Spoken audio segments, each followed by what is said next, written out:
여러분, 만약 미국의 저명한 변호사가 갑자기 모든 걸 버리고 한국의 작은 시골집으로 떠났다고 하면 믿으시겠습니까? 고급 펜트하우스와 명품 차, 화려한 파티까지 다 뒤로하고 허름한 기와집 마당에 앉아 밥을 나누는 삶을 택한 한 남자. 과연 그는 왜 한국 시골을 선택했을까요?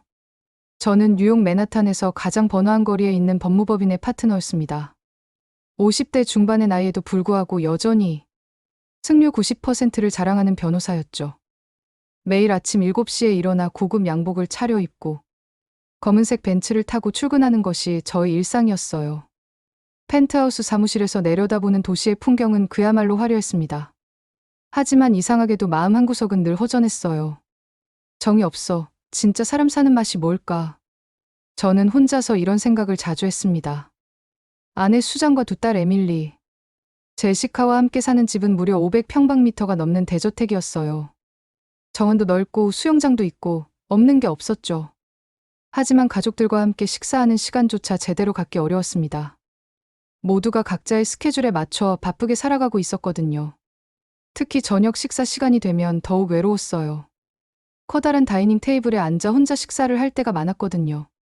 아내는 자선단체 모임이나 골프 약속으로 바빴고 딸들은 각자의 친구들과 어울리기 바빴죠. 이게 정말 행복한 가정인가? 하는 의문이 들기 시작했습니다. 성공했다고 하지만 뭔가 중요한 걸 놓치고 있다는 느낌이 계속 들었어요. 법정에서 승리할 때마다 느끼는 쾌감도 예전 같지 않았습니다. 클라이언트들의 축하 인사도 공허하게 들렸죠. 저는 도대체 무엇을 위해 이렇게 살고 있는 걸까? 하는 생각이 머릿속을 맴돌았어요. 가족들은 제가 이런 고민을 한다는 사실조차 모르고 있었습니다. 겉보기엔 모든 것을 가진 성공한 남자였으니까요. 그러던 어느 날, 저에게 한국 기업과의 국제 계약건이 맡겨졌습니다. 출장을 가야 하는 상황이었죠. 사실 처음에는 그다지 내키지 않았어요. 아시아 출장은 시차 때문에 힘들고 음식도 입에 맞지 않을 거라는 선입견이 있었거든요. 하지만 회사에서는 이 계약이 매우 중요하다고 강조했고 결국 저는 한국행 비행기에 몸을 맡겼습니다. 서울에 도착한 첫날, 계약 협상은 예상보다 순조롭게 진행되었어요. 하지만 갑작스럽게 상대방 기업의 사장님이 말씀하시더군요. 변호사님, 내일 저희 고향에서 계약 서명식을 하면 어떨까요? 우리 전통 문화도 보여드리고 싶어서요. 저는 조금 당황했지만 거절할 이유도 없었죠. 그렇게 저는 경상북도의 작은 시골 마을로 향하게 되었습니다. 기차를 타고 가는 동안 창밖으로 보이는 풍경이 점점 달라졌어요. 높은 빌딩들이 사라지고 논과 밭, 그리고 기와집들이 눈에 들어오기 시작했죠. 이런 곳에서도 사람들이 살고 있구나. 저는 신기한 마음으로 바깥 경치를 바라봤습니다. 맨하탄에서는 절대 볼 수 없는 풍경이었거든요. 마을에 도착했을 때는 이미 해가 지고 있었어요. 기업 사장님께서 준비해 주신 숙소는 전통 한옥이었습니다. 호텔이 멀어서 불편하실 텐데 우리 집 사랑채에서 하룻밤 주무세요. 처음에는 조금 불편할 거라 생각했는데 막상 들어가 보니 생각보다 운치가 있었어요. 마당에는 감나무가 서 있었고 처마 아래로는 바람이 시원하게 불어왔죠. 그런데 정말 놀라운 일이 일어났습니다. 저녁 식사 시간이 되자 이웃집에서 하나둘씩 사람들이 찾아온 거예요. 새로 오신 손님이시네요. 반찬 좀 가져왔어요. 우리 집에서 만든 김치인데 드셔보세요. 순식간에 마당이 사람들로 가득 찼죠. 누군가는 돗자리를 깔고 누군가는 밥을 퍼오고 또 누군가는 반찬을 나눠주었어요. 저는 그 광경을 보며 깜짝 놀랐습니다. 뉴욕에서는 이웃이 누군지도 모르고 살았는데 이곳에서는 처음 본 저에게도 이렇게 따뜻하게 대해주는 거예요. 이 단순한 삶이 저가 평생 찾던 게 아닐까 하는 생각이 문득 들었습니다. 마당에 둘러앉아 함께 저녁을 먹는 그 순간, 저는 지금까지 느껴보지 못했던 따뜻함을 경험했어요.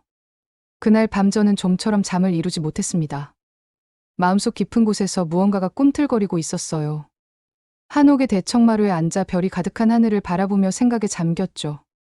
뉴욕에서는 네온사인 때문에 별을 제대로 볼 수도 없었는데 이곳의 밤하늘은 정말 아름다웠습니다. 저는 지금까지 뭘 하며 살아온 걸까요? 다음 날 아침, 계약 서명을 마치고 서울로 돌아가는 길에도 계속 그 마을 생각만 났어요. 마당에서 함께 나눈 식사, 이웃들의 환한 웃음, 그리고 그 따뜻한 정이 자꾸만 떠올랐죠. 비행기에서도 뉴욕에 도착한 후에도 그 감정은 사라지지 않았습니다. 오히려 시간이 갈수록 더 강해졌어요. 집에 돌아와서 가족들에게 한국에서의 경험을 이야기했을 때 반응은 예상했던 대로였습니다. 아빠, 그냥 여행 기분이었던 거 아니야? 큰딸 에밀리가 시큰둥하게 말했어요. 둘째 제시카도 고개를 저으며 한 번 가본 게 뭐 그렇게 특별해? 라고 했죠. 아내 수자는 더욱 현실적이었어요. 여보, 그건 그냥 호기심일 뿐이야. 우리 여기서 얼마나 좋은 생활을 하고 있는데. 하지만 저는 달랐습니다. 며칠이 지나도, 몇 주가 지나도 그 마을에서 느꼈던 감정이 사라지지 않았어요. 법정에서 변론을 하다가도, 클라이언트와 회의를 하다가도 자꾸만 그곳이 생각났죠. 특히 혼자 저녁을 먹을 때면 더욱 그랬습니다. 커다란 다이닝 테이블에 혼자 앉아 있으면 그 마을 마당에서 모두 함께 둘러앉아 밥을 먹던 순간이 그리워졌어요. 한국 시골에서 살고 싶다. 이런 생각이 점점 구체적으로 변하기 시작했습니다. 처음에는 그냥 막연한 동경이었는데 시간이 갈수록 진짜 계획으로 바뀌어 갔어요. 인터넷으로 한국의 시골 마을들을 찾아보고 부동산 정보도 알아봤죠. 한국어도 조금씩 공부하기 시작했습니다. 어느 날 저녁 저는 마침내 가족들에게 제 진심을 털어놓았어요. 저는 한국 시골에서 살고 싶습니다. 식당은 순식간에 조용해졌죠. 아내와 딸들이 믿을 수 없다는 표정으로 저를 바라봤어요. 정말 진지한 거야? 수잔이 조심스럽게 물었습니다. 네, 정말 진지해요. 저는 거기서 진짜 행복을 느꼈어요. 그러자 가족들의 반응은 폭발적이었습니다. 아빠, 정신 나갔어? 여기 두고 어디 가려고 그래? 에밀리가 소리쳤어요. 제시카도 울먹이며 우리는 또 버림받는 거야? 라고 했죠. 아내는 더욱 격앙되어 있었어요. 여보, 우리가 지금까지 쌓아온 게 뭔데? 이 모든 걸 포기하고 어디로 간다는 거야? 가족들의 강력한 반대에도 불구하고 저는 결심을 바꾸지 않았습니다. 며칠 밤을 새워 고민한 끝에 저는 혼자라도 한국으로 가기로 마음먹었어요. 가족들이 이해할 때까지 기다릴 수는 없다. 이런 생각이 들었죠. 오히려 제가 먼저 그곳에서 정착하면 나중에 가족들도 마음을 바꿀지도 모른다는 희망을 품었습니다. 몇 달 동안 준비했어요. 한국의 부동산 중개업체를 통해 그때 머물렀던 마을 근처에 있는 작은 기와집을 알아봤죠. 사진으로만 봤는데도 마음에 들었어요. 마당이 있고 감나무도 서 있고 뒷산도 가까운 곳이었거든요. 법무법인에서는 휴직계를 냈습니다. 1년만 쉬어보겠습니다라고 했지만 속마음으로는 아마 다시 돌아오지 않을 것 같다는 생각이 들었어요. 출발하는 날 공항에서 가족들과 작별 인사를 나눴습니다. 아내와 딸들의 눈에는 여전히 이해할 수 없다는 표정이 가득했어요. 아빠, 정말 가는 거야? 제시카가 눈물을 글썽이며 물었죠. 그래. 하지만 언제든 찾아와도 돼. 아빠는 항상 너희를 기다리고 있을 거야. 저는 딸을 꼭 안아주며 말했습니다. 한국에 도착해서 직접 그 기와집을 봤을 때 감동은 지금도 잊을 수가 없어요. 사진보다 훨씬 아담하고 정겨웠거든요. 마당에는 정말로 감나무가 서 있었고 우물도 있었죠. 여기서 새로운 삶을 시작하는 거구나. 저는 가슴이 벅차올랐습니다. 하지만 동시에 두려움도 컸어요. 과연 저 혼자 이곳에서 잘 살 수 있을까 하는 걱정이 들었거든요. 처음 며칠은 정말 힘들었습니다. 뉴욕에서는 모든 게 편리했는데 이곳에서는 작은 일 하나하나가 다 어려웠어요. 밥을 하는 것도, 빨래를 하는 것도, 심지어 장을 보러 가는 것조차 낯설었죠. 마을 사람들도 처음에는 얼마나 버티나 보자라며 곱지 않은 시선을 보냈어요. 저 외국 사람이 여기서 뭘 하려는 거야? 하는 속삭임도 들렸습니다. 특히 농사일을 배우려고 할 때가 가장 힘들었어요. 이웃집 할아버지가 도시 사람이 농사가 뭘 안 오라며 핀잔을 주시기도 했죠. 저는 손에 물집이 잡히고 허리가 아파도 참고 견뎠습니다. 이런 식으로 해서는 안 되겠다. 마을 사람들과 진짜 가까워져야 해. 저는 다른 방법을 생각해보기 시작했어요. 그러던 어느 날 저는 허리 통증 때문에 마당에서 쉬고 있었습니다. 그때 이웃집에서 아이가 우는 소리가 들려왔어요.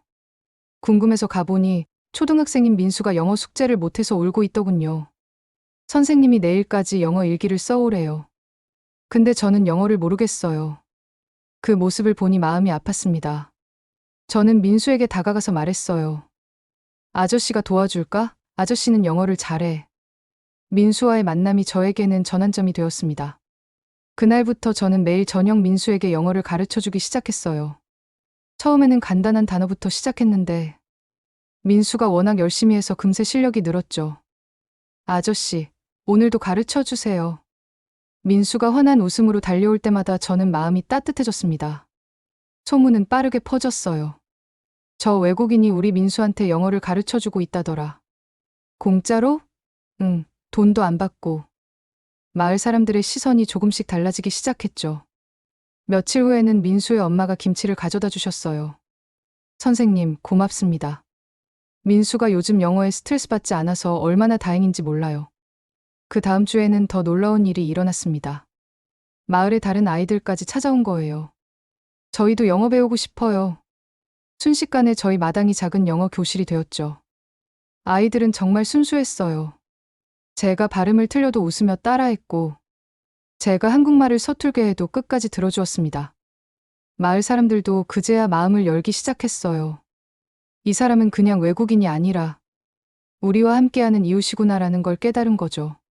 할머니들은 반찬을 가져다 주시고 할아버지들은 농사일을 가르쳐 주셨어요.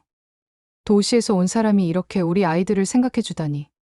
마을 이장님까지 저를 인정해 주시더군요. 몇 달이 지나자 저는 완전히 마을의 일원이 되었습니다. 마을 회의에도 참석하고 농번기에는 품앗이도 했어요. 특히 추석 때는 마을 전체가 한 가족처럼 지내는 모습을 보며 깊은 감동을 받았죠. 이런 게 진짜 공동체구나. 뉴욕에서는 절대 경험할 수 없었던 따뜻함이었어요. 하지만 평화로운 나날은 오래가지 않았습니다. 어느 날 갑자기 아내 수잔과 두 딸이 한국에 나타난 거예요. 당신 때문에 미치겠어요. 수잔이 공항에서부터 화를 내기 시작했죠. 1년이 다 되어가는데 언제 돌아올 건데? 에밀리와 제시카도 저를 원망하는 눈빛이었어요. 마을에 도착해서 제가 살고 있는 기와집을 본 가족들의 반응은 충격 그 자체였습니다. 이런 곳에서 살고 있었다고? 제시카가 믿을 수 없다는 표정으로 말했어요.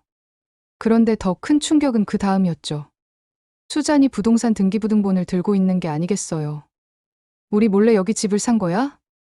저는 순간 말문이 막혔습니다. 사실 저는 그 집을 임대한 게 아니라 완전히 사들였거든요. 뉴욕의 펜트하우스를 팔아서 말이에요. 가족들에게는 임시로 머물 곳을 구했다고만 했는데 진실이 드러난 거죠. 가족들의 분노는 상상 이상이었습니다. 수자는 눈물을 흘리며 당신이 우리를 속였어요. 1년 동안 거짓말을 한 거잖아요 라고 소리쳤어요. 에밀리와 제시카도 아빠 뉴욕 집까지 팔다니 라며 울먹였죠. 저는 어떻게 설명해야 할지 막막했습니다. 정말 가족을 버리려고 한 게 아니었는데 그들에게는 그렇게 보일 수밖에 없었어요. 여보, 제가 말하려고 했지만 수잔이 손을 들어 막았습니다. 이제 변명은 그만해요. 우리 짐 싸서 돌아가요. 딸들도 고개를 끄덕이며 우리는 여기서 살 수 없어요 라고 했죠. 마을 사람들도 이 상황을 지켜보며 어쩔 줄 몰라 했어요. 분명히 저를 좋아해 주던 분들이었는데 이제는 저를 어떻게 봐야 할지 모르겠다는 표정이었습니다. 그때 민수가 다가왔어요. 선생님, 왜 울고 있어요? 순수한 아이의 질문에 제 마음이 더욱 아팠습니다. 민수야, 선생님이 곧 떠날지도 몰라. 그러자 민수가 큰 소리로 안 돼요 라고 외쳤죠. 민수의 외침을 듣고 다른 아이들도 하나둘 모여들기 시작했습니다. 선생님, 정말 가세요? 우리는 이제 영어를 누가 가르쳐줘요? 아이들의 순수한 마음이 저를 더욱 미안하게 만들었어요. 제가 가족 때문에 이 아이들까지 실망시키게 될 줄은 몰랐거든요. 수자는 짐을 싸기 시작했고 딸들도 빨리 떠나자며 재촉했습니다. 저는 정말 절망적이었어요. 가족도 잃고 이곳 사람들과의 관계도 망가뜨린 것 같았거든요. 저는 정말 잘못된 선택을 한 걸까 하는 후회가 몰려왔습니다. 바로 그때 마을 사람들이 하나둘씩 모여들기 시작했어요.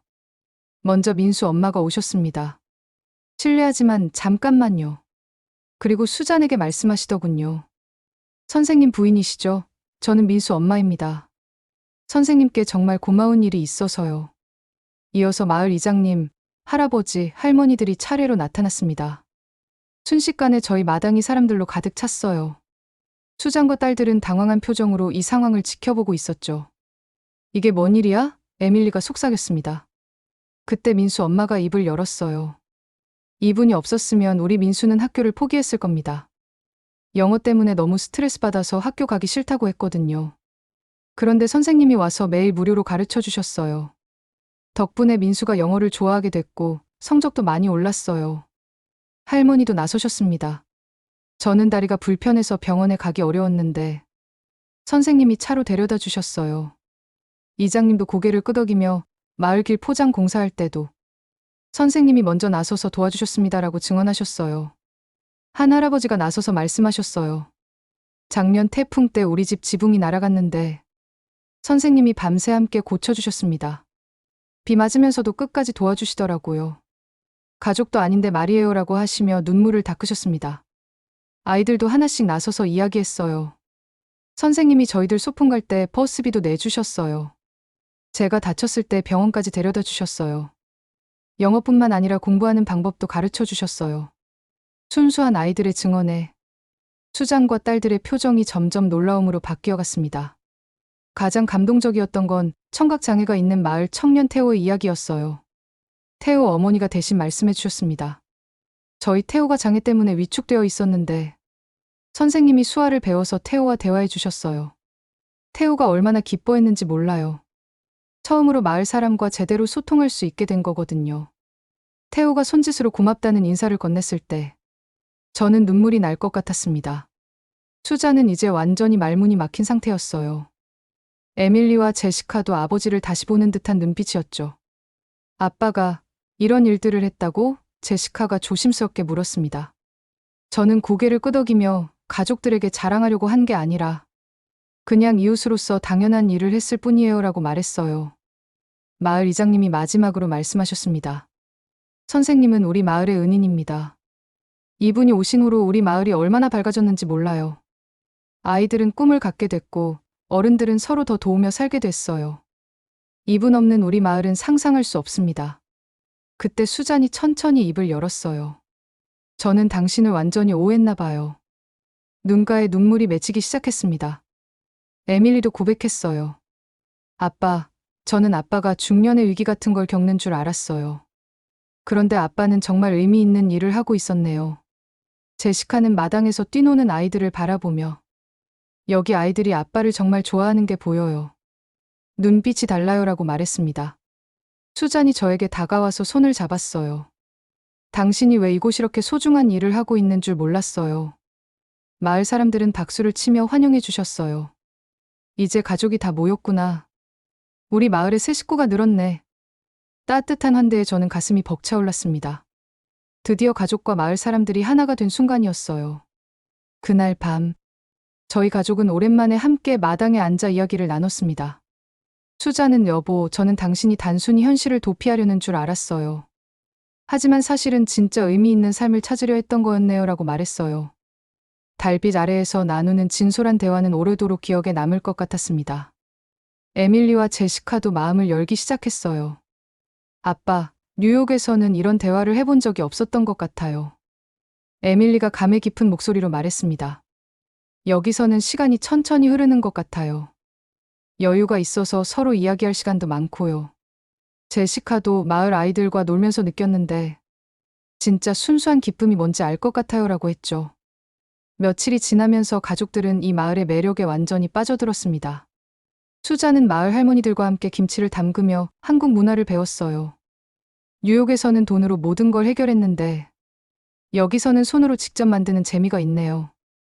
딸들은 마을 아이들과 함께 뛰어다니며 어린 시절의 순수함을 되찾았죠. 특히 인상 깊었던 건 제시카가 한 말이었어요. 아빠, 저는 뉴욕에서 친구들과 있을 때도 늘 외로웠어요. 겉으로는 화려해 보여도 속으로는 허전했거든요. 그런데 여기서는 진짜 따뜻함을 느껴요. 사람들이 진심으로 관심을 가져주는 게 느껴져요. 한 달쯤 지났을 때 수잔이 놀라운 제안을 했습니다. 여보, 우리 여기서 살까요? 저는 깜짝 놀라며 정말이에요? 라고 물었어요. 정말? 난 이곳에서 진짜 행복을 찾은 것 같아. 뉴욕에서의 화려한 생활보다 여기서의 단순하고 진솔한 삶이 훨씬 의미 있다는 걸 깨달았어요. 딸들도 동의했어요. 저희도 여기서 계속 살고 싶어요. 에밀리가 말했습니다. 한국어도 배우고 싶고 여기 아이들과 더 친해지고 싶어요. 제시카는 아빠가 하시는 영어 교실도 도와드리고 싶어요. 저희도 뭔가 의미 있는 일을 하고 싶거든요라고 했죠. 그렇게 해서 저희 가족은 정식으로 이 마을의 주민이 되었습니다. 수자는 마을 부녀회에 가입해서 활동하기 시작했고, 딸들은 근처 국제학교에 전학을 가면서도 매일 저와 함께 마을 아이들을 가르쳤어요. 저희 집은 이제 마을의 작은 학습센터가 되었죠. 계절이 바뀌고 1년이 더 지났습니다. 어느 날 저녁 온 가족이 마당에 둘러앉아 저녁을 먹고 있는데 수잔이 말했어요. 여보, 고마워요. 당신이 용기 내어 이런 결정을 해줘서요. 저희는 당신을 오해했어요. 이곳이야말로 진짜 집이네요. 저는 가족들과 마을 사람들을 바라보며 깊은 감동을 느꼈습니다.